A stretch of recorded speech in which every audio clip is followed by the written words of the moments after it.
नमस्कार दोस्तों, आप सभी का study for UPSC P session में स्वागत है।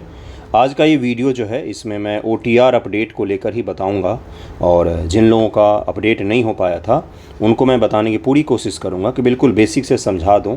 एक बार और इसलिए इस तरह का वीडियो बना रहा हूं क्योंकि बहुत सारे मैसेज और कॉल वगैरह आते हैं, तो मुझे लगा कि एक स्टेप शायद स्किप हो गया था पिछले वाले वीडियो में, इसलिए इसमें मैं आपको बिल्कुल बेसिक से समझा देता हूँ।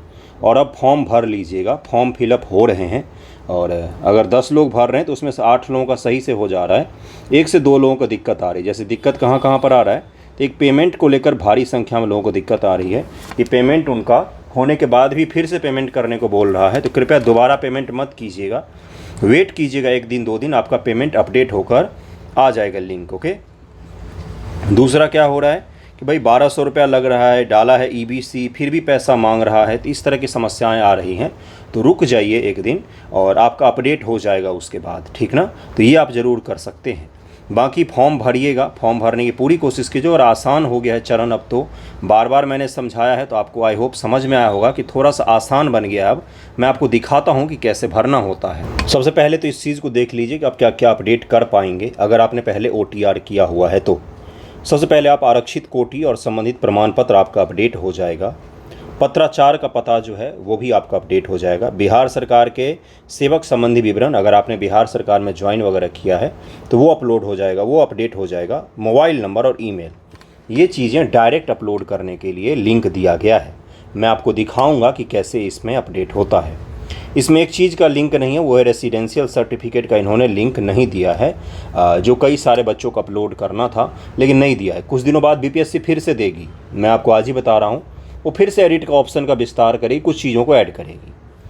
इसके अलावा इन्होंने बोला है कि अगर आपको इन चीज़ों को अपडेट करना है तो आप बीपीएससी को ईमेल कीजिए। ईमेल एड्रेस ये रहा, bpsc-bihar@nic.in पर अगर आप करेंगे तो इस पर आपका ईमेल आप करने पर आपका अपडेट हो सकता है। क्या क्या, तो स्वतंत्रता सेना संबंधी प्रमाण पत्र है, स्वतंत्रता सेनानी है और नाती पोते पोती हैं तो आप अपडेट कर सकते हैं। दिव्यांगता संबंधी चीज़ों में अगर आपका अपडेट हुआ है तो यहाँ पर ईमेल करके आप अपडेट कर सकते हैं। उम्र सीमा में छूट हेतु भूतपूर्व सैनिक वगैरह अगर हैं, उम्र सीमा में छूट चाहते तो बीपीएससी को आप मेल कीजिए। आधार नंबर अगर आपका अपडेट करना है तो आप बीपीएससी को मेल करके इसको अपडेट कर सकते हैं। ये हो गया बेसिक इन्फॉर्मेशन। अब दिखाता हूँ मैं अपडेट कैसे होता है, बिल्कुल स्टेप वाइज देखिएगा, खुद से भी कर सकते हैं, आसानी से हो जाएगा। ठीक है, देखिए क्या है स्टेप। इस कुछ चीज़ें अपडेट नहीं होती हैं, जैसे नाम, पिता का नाम, लिंग, जन्म स्थान, न्यूनतम शैक्षणिक योग्यता, अस्थाई पता संबंधित कॉलम, ये सब अपडेट नहीं होते हैं।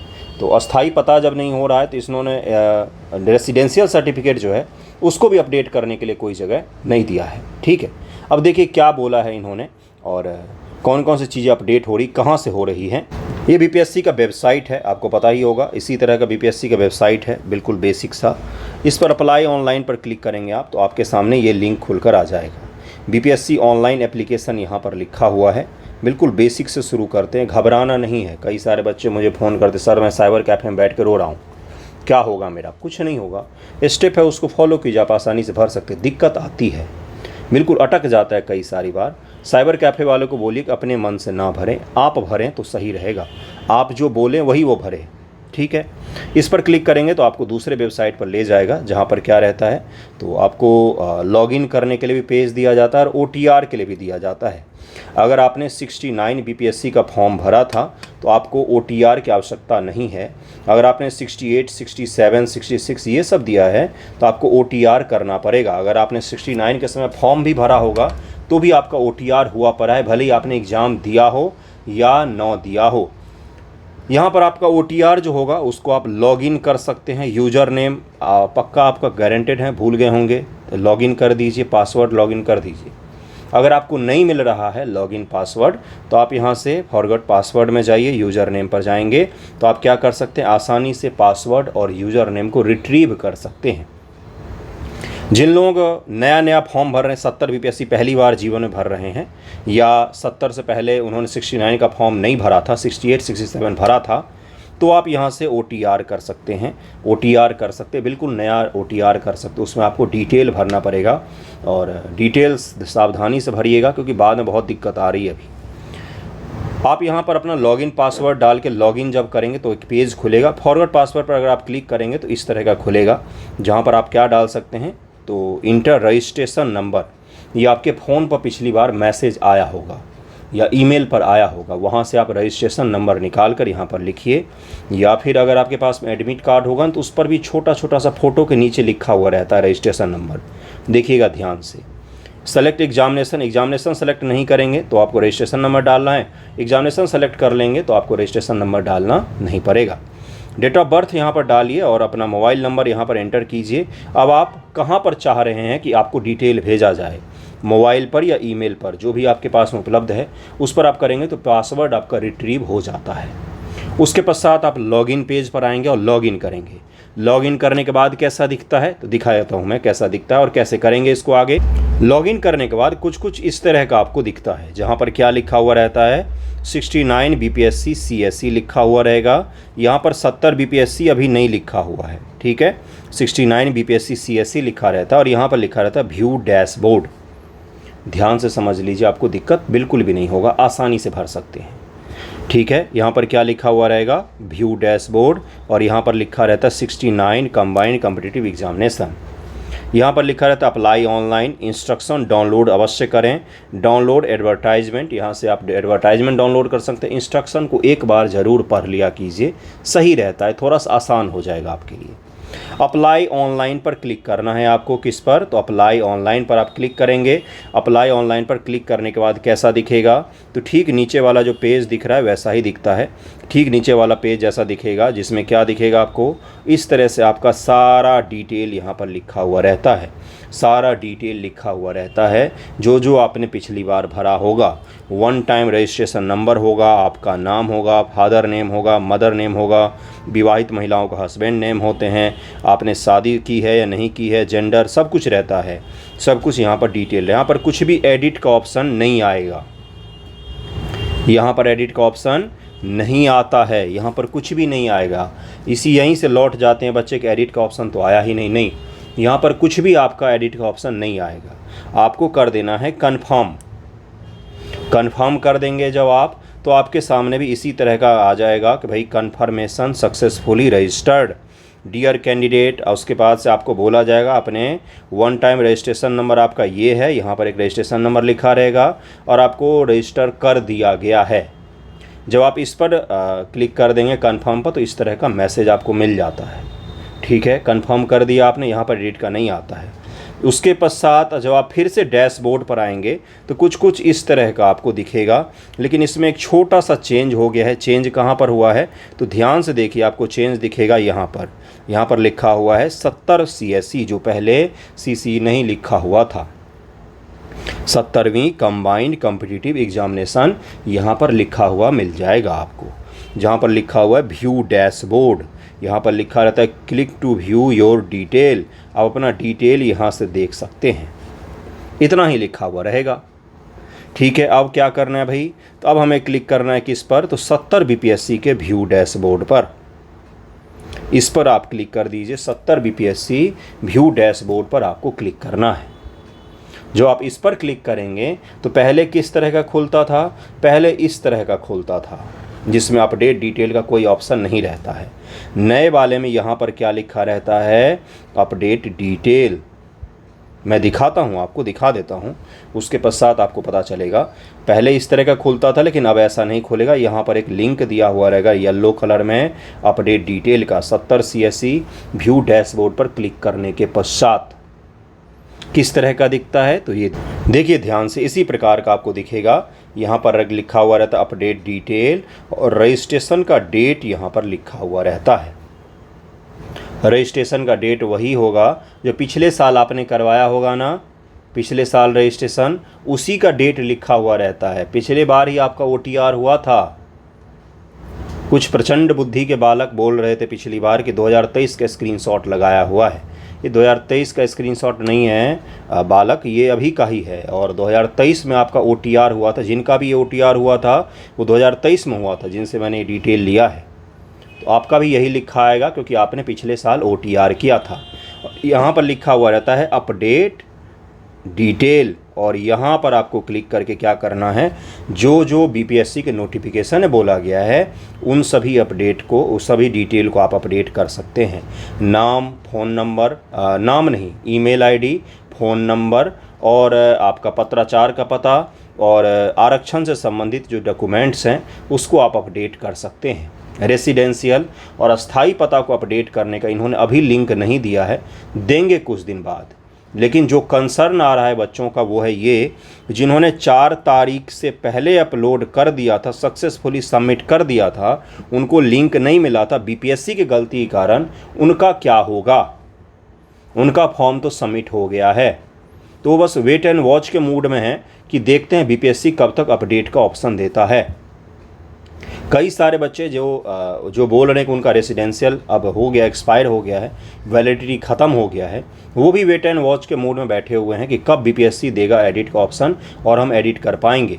4 तारीख से पहले जिन्होंने सक्सेसफुली सबमिट किया, बीपीएससी के नोटिफिकेशन जारी करने से पहले किया, दोबारा नोटिफिकेशन जारी करने से पहले जिन्होंने सक्सेसफुली सबमिट कर दिया उसी डॉक्यूमेंट के साथ में, क्योंकि आपने एडिट का ऑप्शन नहीं दिया था, उनका क्या होगा? जेन्युइन कंसर्न है ये, और इस कंसर्न को बीपीएससी भी सुनेगी, उसको भी पता है, क्योंकि उसको पैसा चाहिए 600 रुपया, आपसे पैसा जो सुनेगा। तो उसको ईमेल कीजिए बार बार कि मेरा क्या हुआ है, फॉर्म सक्सेसफुली सबमिट हो गया है लेकिन मेरे डॉक्यूमेंट्स वैलिड नहीं है, मेरा डॉक्यूमेंट एक्सपायर कर गया है। तो वो कुछ ना कुछ रिस्पॉन्स ज़रूर करेगा, उसको पता चलेगा कि भाई कंसर्न है ये, और इस चीज़ के लिए आपको एग्ज़ाम से कभी बाहर नहीं किया जाएगा। इसलिए घबराइएगा बिल्कुल ही मत, आप ऑफिसर बनने वाले हैं, एक फॉर्म को लेकर घबरा जाएंगे तो कैसे काम चलेगा बताइए मुझे। तो यहाँ पर आप इसको देख सकते हैं, अपडेट डिटेल का यहाँ पर फॉर्म आपको डिटेल में आ जाएगा लिंक, और उसके पश्चात आप क्लिक करेंगे किस पर, तो अपडेट डिटेल पर क्लिक कर देंगे, आगे आ जाएंगे तो आपको इस तरह का दिखेगा, ये नहीं दिखेगा। अपडेट डिटेल पर क्लिक करने के बाद आपको इस तरह का दिखेगा, जहाँ पर लिखा हुआ रहेगा OTR नंबर, उसके बाद से पहला ऑप्शन रहेगा क्या आप अपना मोबाइल नंबर बदलना चाहते हैं, यदि हाँ तो अपना मोबाइल नंबर बदलें। यहाँ पर आप अपना मोबाइल नंबर अपडेट कर सकते हैं। उसके बाद लिखा है कि यदि आप अपना मोबाइल नंबर बदलने का विकल्प चुनते हैं तो आपका मोबाइल नंबर बदल जाएगा, उसके बाद कोई परिवर्तन मान्य नहीं होगा। तो अगर आपको बदलना हो तभी उस पर क्लिक करें, नहीं तो अन्यथा उसको छोड़ दें। अगर आपका फ़ोन नंबर पिछले साल वाला हट गया है या ईमेल आईडी वगैरह चेंज हुआ है तो आप उसको चेंज कर सकते हैं। ईमेल आईडी हमेशा एक ही रखनी चाहिए, क्योंकि अगर आप बीपीएससी वगैरह का एग्ज़ाम देना यूपीएससी का, तो सबसे प्राइमरी सोर्स जो होता है कनेक्ट करने का आपसे वो होता है ईमेल। इसलिए ईमेल हमेशा यूज कीजिए और वो एक ही रखिए, उसको चेंज मत कीजिए बार बार। ईमेल अगर आप बदलना चाहते तो भी आप यहाँ पर दे सकते हैं।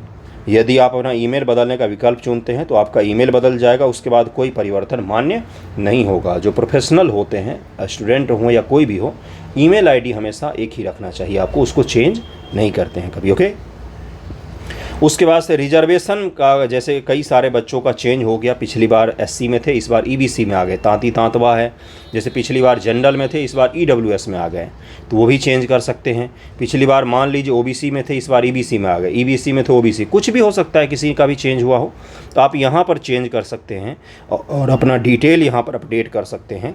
सर्टिफिकेट नंबर और सर्टिफिकेट इशू डेट आप अपलोड कर सकते हैं यहाँ पर। ओके, नया पीडीएफ बनाकर आप यहाँ से अपलोड कर सकते हैं, ये चीज़ ध्यान में रखिएगा। ओके, यही चीज़ आपको अपडेट करने का इसमें दिया जाएगा। उसके बाद बिहार गवर्नमेंट का एम्प्लॉय अगर आप बने हैं तो आप अपना यहाँ पर ज़रूर ही दीजिए। अगर आप गवर्नमेंट जॉब करते हैं तो कृपया करके अपना डिटेल मत छुपाइएगा, आपको एग्ज़ाम में इंटरव्यू के समय डॉक्यूमेंट वेरिफिकेशन में भारी दिक्कत का सामना करना पड़ सकता है। अगर आप जॉब में हैं तो अपना डिटेल मत छुपाइएगा, बिहार गवर्नमेंट में है तो ऐसा नहीं कि अटैम्प्ट बचाने के लिए ये बताया ही नहीं कि बिहार गवर्नमेंट के एम्प्लॉय हैं, बाद में आपको भारी नुकसान इसका झेलना पड़ सकता है। तो अगर आप बिहार गवर्नमेंट एम्प्लॉय हैं, आपने पिछले साल ज्वाइन किया है, इस साल में ज्वाइन किया, तो आप अपना यहाँ पर एनओसी वगैरह ज़रूर ही डालें। एनओसी नेसेसरी है, उसके बिना फॉर्म सबमिट नहीं होगा आपका।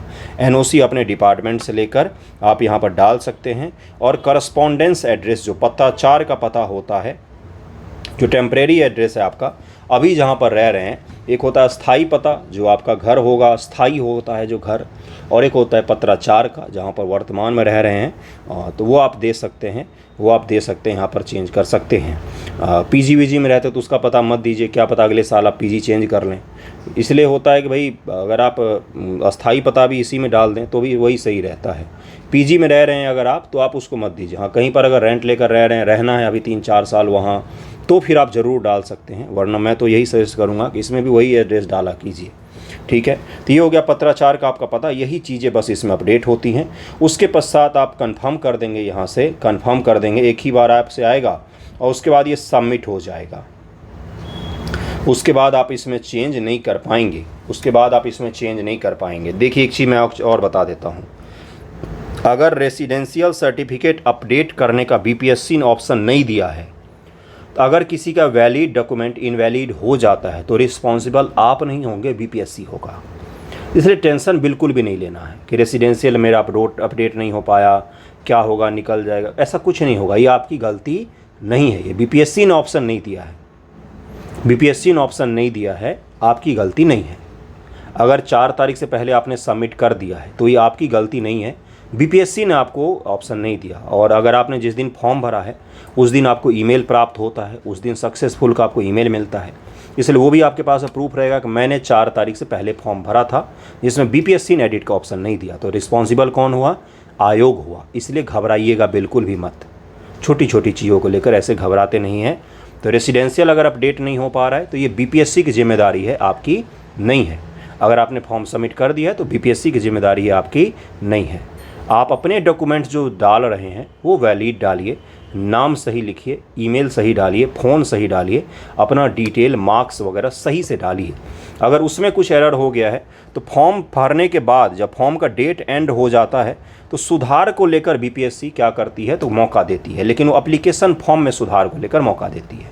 तो वहाँ पर आप अपने ग्रेजुएशन के, मैट्रिक के मार्क्स वगैरह सही कर सकते हैं अगर उसमें कुछ एरर आ गया है तो, और अंत में आपको सुधार का मौका जब देगी तो उसमें आप कुछ चीज़ों को सही कर पाएंगे। तो इसलिए घबराना छोड़ के एग्ज़ाम पर फोकस कीजिए, वो ज़्यादा सही रहेगा।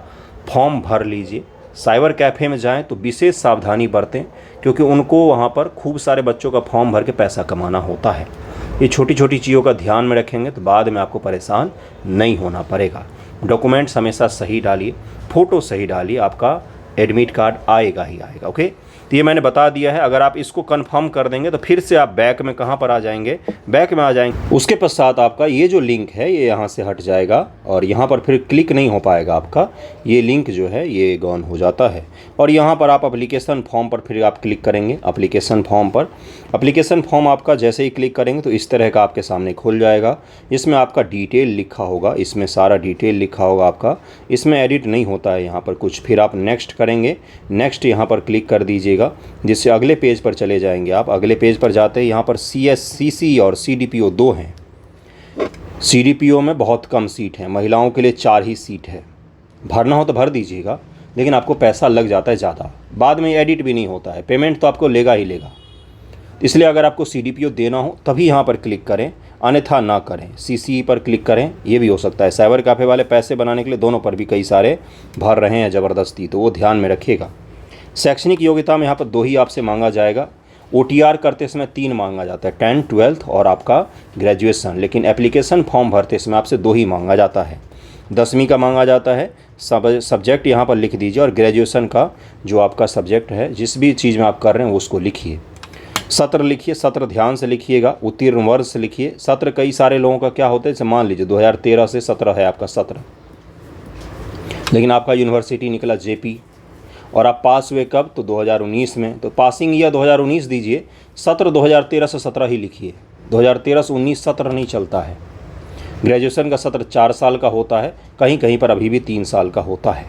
तो यहाँ पर उत्तीर्ण वर्ष लिखिए, संस्थान लिखिए, बोर्ड लिखिए, प्राप्तांक लिखिए, पूर्णांक और प्रतिशत। अगर पूर्णांक प्रतिशत थोड़ा बहुत गलत हो गया है मान लीजिए, तो आप उसको लेकर घबराइए मत, बाद में सुधार का मौका देगा तो ठीक है, नहीं तो मेंस के समय आप उसको सही कर लीजिएगा। डॉक्यूमेंट वेरिफिकेशन में भी उतना ज़्यादा आपको परेशान नहीं करेंगे, ठीक है, वैलिड कर देते हैं वो। ग्रेजुएशन का भी इसी प्रकार से भरिए। यहाँ पर आप सब्जेक्ट ग्रेजुएशन में बहुत सारे हैं, तो सारे भरने बैठ जाएंगे क्या, नहीं। BSc किया है तो BSc लिख दीजिए, पर्टिकुलर किसी चीज़ में आपने किया है तो वो लिख दीजिए यहाँ पर। कंप्यूटर साइंस इंजीनियर है तो वो लिख दीजिए, कोई भी इंजीनियरिंग किया है, मैकेनिकल है तो वो लिख दीजिए यहाँ पर। सारे सब्जेक्ट नहीं उसके लिखने हैं यहाँ पर, ओके। और फिर बोर्ड लिख दीजिए, प्राप्तांक, पूर्णांक और प्रतिशत के हिसाब से आप अपना भर सकते हैं। फिर यहाँ पर मैट्रिक का सर्टिफिकेट और इशू डेट डाल सकते हैं। मैट्रिक में अगर सर्टिफिकेट नहीं है तो आप मैट्रिक का मार्कशीट लगा दीजिए, उस पर डेट ऑफ बर्थ बस लिखना होना चाहिए भाई, DOB लिखा होना चाहिए। उसी के लिए आपका 10th का डॉक्यूमेंट्स मांगा जाता है। ग्रेजुएशन का सर्टिफिकेट इशू डेट डाल सकते हैं। अगर सर्टिफिकेट नहीं है तो फाइनल ईयर का मार्कशीट, जिस पर सारे ईयर का मार्क्स लिखा हुआ रहता है। फाइनल ईयर में जो आपको कॉलेज से ओरिजिनल मार्कशीट मिलता है। प्रोविजनल पर इशू डेट नहीं लिखा होता है और वहाँ पर सीरियल नंबर भी नहीं होता है, तो ध्यानपूर्वक आप उसको यहाँ पर डालिए और उन दोनों में से कोई भी एक डॉक्यूमेंट डालेंगे जिससे ये प्रूव हो जाए कि आपने क्या कर लिया है, पास कर लिया है। तो फाइनल ईयर के मार्कशीट के द्वारा भी आप पास कर गए, सर्टिफिकेट के द्वारा भी आप पास कर गए। इनको यहाँ पर एक चीज़ लिख देना चाहिए था, सर्टिफिकेट नंबर या फाइनल मार्कशीट नंबर, तो बच्चों के लिए थोड़ा सा आसान हो जाता। तो आप उसका वहाँ पर इशू डेट डालिए और सर्टिफिकेट नंबर डालकर आप अपना आसानी से फॉर्म भर सकते हैं। यहाँ पर देखिए क्या लिखा है, अगर आप पहले जॉब में थे तो उसका डिटेल आपको लिखना पड़ेगा। सरकारी जॉब में है, कहाँ पर हैं, ये सब कुछ लिखना पड़ता है। जिन जिन स्थानों पर 3 वर्षों में 6 माह से अधिक निवास किया है उसके बारे में विवरण देना होता है आपको, यहाँ पर विवरण लिख देना चाहिए। लंबाई, छाती की चौड़ाई वगैरह सब जो है ये ऑप्शनल है, ये अनिवार्य नहीं है। अगर इसमें थोड़ा बहुत मिस्टेक हो गया है, गलत हो गया या नहीं भरेंगे तो भी आपको कोई हटाया नहीं जाता है। समझिए इस चीज़ को, PT का फॉर्म से ज़्यादा मेंस में ज़्यादा मायने रखता है और प्रेफरेंस आपसे इंटरव्यू से पहले पूछा जाएगा, तो उसको लेकर अभी से परेशान रहते हैं कई सारे बच्चे, जैसे लगता है कि इंटरव्यू देने का ही जा रहे हैं। तो ये ऑप्शनल इसीलिए बनाया गया है क्योंकि ये नेसेसरी नहीं है। भर देंगे तो भी सही है, नहीं भरेंगे तो भी सही है। भरिए तो फिर सही भरिए, नहीं तो फिर मत भरिए, है ना। यहाँ पर आप लिख सकते हैं, ये 6 माह से अधिक जानते हो 2 लोग, उनका पता अनिवार्य है, ये डालना ही है। यहाँ पर स्टार मार्क लगा हुआ। उम्मीदवार का शारीरिक पहचान चिन्ह अवश्य ही दीजिए, क्योंकि कई बार एडमिट कार्ड पर ये लिख देता है शारीरिक पहचान और वहाँ पर फिर मैच करने लग जाते हैं, तो उसमें आपको दिक्कत हो जाएगी। तो एडमिट कार्ड पर लिखते हैं, इसलिए शारीरिक पहचान ध्यान से लिखा कीजिए और लिखिए वही जो जेन्युइन हो, ज़बरदस्ती का पहचान नहीं बनाना है। ओके, फिर आप यहाँ से क्या कर सकते हैं, अपना लाइव इमेज अपलोड करेंगे, इंग्लिश हिंदी में सिग्नेचर अपलोड कर देंगे और कंफर्म कर देंगे। तो फिर आपका क्या आ जाएगा, पेमेंट का आ जाता है। पेमेंट करने के पश्चात से दोबारा पेमेंट मत कीजिएगा, कई सारे लोगों को अटक जाता है। अटकने दीजिए, 1 दिन 2 दिन 3 दिन बाद खुद ही लिंक दे देगा। आपने अपना काम कर दिया, जिम्मेदार BPSC होगा, तो इसलिए आपको पेमेंट दोबारा नहीं करना चाहिए। 600 का पेमेंट ही करना है और कैटेगरी के हिसाब से आपका जो पेमेंट माफ़ है तो उस हिसाब से करना है। कई सारे लोग कैटेगरी होकर भी पेमेंट का ऑप्शन आ जा रहा है, तो रुक जाइए, थोड़े दिनों बाद अपडेट हो जाएगा, तब आपको मिल जाएगा सही से। ओके, तो आई होप आपको समझ में आ गया होगा OTR अपडेट करने का, अब तो समझ में आ गया होगा, बिल्कुल बेसिक से मैंने बताया है। बाकी जिनको नया OTR करना है वो आप अपना यहाँ पर डिटेल भर सकते हैं। डिटेल भरने के पश्चात आप कंफर्म करेंगे तो आपका OTR हो जाएगा नया वाला, और नया OTR होने के पश्चात से आपको OTR पासवर्ड वगैरह मिल जाता है, जिससे लॉगिन करके आप आगे फॉर्म भर सकते हैं। ये वीडियो मैंने बताया है विशुद्ध रूप से आप लोगों के मैसेज के कारण ही। आई होप आपको अब समझ में आ गया होगा। फिर भी कोई विशिष्ट दिक्कत होती है तो मैं अपनी तरफ से हल करने का पूरी कोशिश करता हूँ। कुछ मैसेज का जवाब नहीं दे पाता हूँ, उसके लिए सॉरी और थैंक यू सो मच आप सभी का।